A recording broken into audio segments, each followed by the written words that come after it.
আসসালামু আলাইকুম guys, welcome back to my channel. Guys, আশা করি আপনারা যে যেখানে আছেন খুব ভালো আছেন। আপনাদের সাথে আমিও খুব ভালো আছি। তো গাইস, আজকে রান্না করব পনির। তো আমি 250 গ্রাম পনির নিয়ে নিছি। গ্যাসের ফ্রাই প্যানে তেলটা গরম হতে দিছিলাম। তেলটা গরম হয়ে যাওয়ার পরে এখানে দিয়ে দিচ্ছি 250 গ্রাম পনির। পনিরটা গোটা, তো একটু হালকা ফ্রাই করে নিলাম। এখন এই পনিরটা নামাই নিব। তারপর পনিরটা ঠান্ডা হয়ে যাওয়ার পরে ছোট ছোট করে পিস করে নিব। তো গ্যাস, পনিরটা ঠান্ডা হয়ে গেছে। এখন এটা আমি ছোট ছোট করে পিস করে নিব। খুব সহজে পনিরটা রান্না করব, আপনারা দেখতে থাকুন। তো গ্যাস, হয়ে গেছে পনিরটা পিস করা। এই দেখেন কি সুন্দর কিউব সাইজ করে কেটে নিছি। পুরো পনিরটা এক সমান এক সাইজ করে কেটে নিছি। তো গ্যাস, পনিরটা এখন রান্না করব। তো ওই তেলে আর একটু তেল দিয়ে দিচ্ছি। তারপর এখানে দিয়ে দিলাম জিরা। জিরাটা হালকা ফ্রাই করে নিব। তারপরে এখানে দিয়ে দিলাম রসুন বাটা। রসুন বাটাটাও একটু ফ্রাই করে নিব। তো গ্যাস, হয়ে গেছে রসুনটা ফ্রাই করা। এখন এখানে দিয়ে দেব 2 চা চামচ বেসন। বেসনটাও তেলের সাথে খুব ভালো করে কষায় নিব, ফ্রাই করে নিব। তো গ্যাস, বেসনটা দিয়ে দিলে পনিরের গ্রেভিটা খুব সুন্দর হয়, খেতে খুব টেস্টি হয়। তো এখানে দিয়ে দিলাম 2টা বড় সাইজের পেঁয়াজ কুচি। পেঁয়াজ কুচিটাও বেসনের সাথে খুব ভালো করে কষায় নিব। তো গ্যাস, হয়ে গেছে কষানো। এই দেখেন লাল লাল হয়ে গেছে। এখন এখানে দিয়ে দেব 2-3টা কাঁচা লঙ্কা কুচি। কাঁচা লঙ্কা কুচিটাও একটু ফ্রাই করে নিলাম। এখন এখানে দিয়ে দেব টমেটো পেস্ট। আমি 2টা বড় সাইজের টমেটো পেস্ট করে তারপরে এটা সেকনি দিয়ে সেকে নিয়েছি। তারপর এখানে দিয়ে দিলাম শুকনো লঙ্কার গুঁড়া, জিরার গুঁড়া, গরম মশলার গুঁড়া, হলুদ গুঁড়া, ধনিয়ার গুঁড়া আর একটু পরিমাণ মতো লবণ। এগুলো দিয়ে মশলাটা আর একটু ভালো করে কষায় নিব।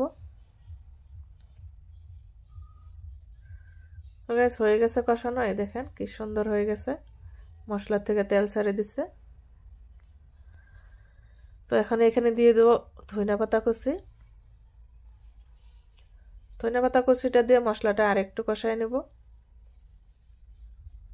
তো গ্যাস, মশলাটা কষাতে কষাতে একদম পুরো রান্না হয়ে গেছে। এখন এখানে দিয়ে দেব মটরশুঁটি। আজকের পনির রান্নাটা একদম নরমাল রান্না করব। তো গ্যাস, এখানে দিয়ে দিলাম 1 বাটি মটরশুঁটি, সাথে দিয়ে দিলাম পনিরটা। এগুলো দিয়ে লাড়াচাড়া করব না, ডাইরেক্ট এখানে পানি দিয়ে দিব। পানিটা দিয়ে তারপরে লাহে লাহে মশলার সাথে পনিরটা মিক্স করে নিব, নয়তো পনিরটা ভেঙে যাওয়ার চান্স থাকে। তো গ্যাস, এখানে পানি আমি একদম কম ইউজ করছি, বেশি দেই নাই, কারণ মশলাটা কষানো হয়ে গেছে, পনিরটাও ফ্রাই করে নিছি। তো একটু লাড়াচাড়া করে 2 মিনিটের মতো রান্না করে নিব। তো গ্যাস, আমার এই পনির রান্নার রেসিপিটা আপনাদের কীরকম লাগলো কমেন্টে জানাবেন। আশা করি খুব ভালো লাগছে। তো এখন দিয়ে দিলাম ক্রিম, ফ্রেশ ক্রিম। এটা দিয়ে একটু লাড়াচাড়া করে তারপরে আমি পনিরটা নামাই নিব। তারপর এখানে দিয়ে দিলাম গরম মশলার গুঁড়া। আমার পনির রান্না হয়ে গেছে। এই দেখেন কি সুন্দর গ্রেভিটা হয়ে গেছে, আর সবজির কালারটা কত সুন্দর হয়ে গেছে। তো গাইস, আমার রেসিপিটা আপনাদের কিরকম লাগলো কমেন্টে জানাবেন। যদি আমার রেসিপিটা আপনাদের একটু ভালো লেগে থাকে, আপনারা আমার চ্যানেলটাকে সাবস্ক্রাইব করবেন, লাইক কমেন্ট শেয়ার করবেন। আর আপনারা যারা আমার ফেসবুক পেজ থেকে দেখছেন তারা আমার ফেসবুক পেজটা ফলো করবেন প্লিজ। আর এখানে ইনস্টাগ্রামের লিঙ্কটা দেওয়া থাকবে, আপনারা আমার ইনস্টাগ্রামের লিঙ্কটাও ফলো করবেন প্লিজ। তো গাইস, হয়ে গেছে আমার পনির রান্না করা। এই দেখেন কত সুন্দর হয়ে গেছে।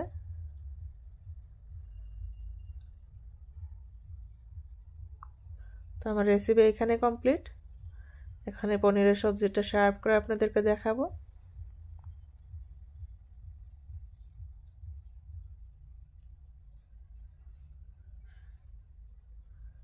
এই দেখেন,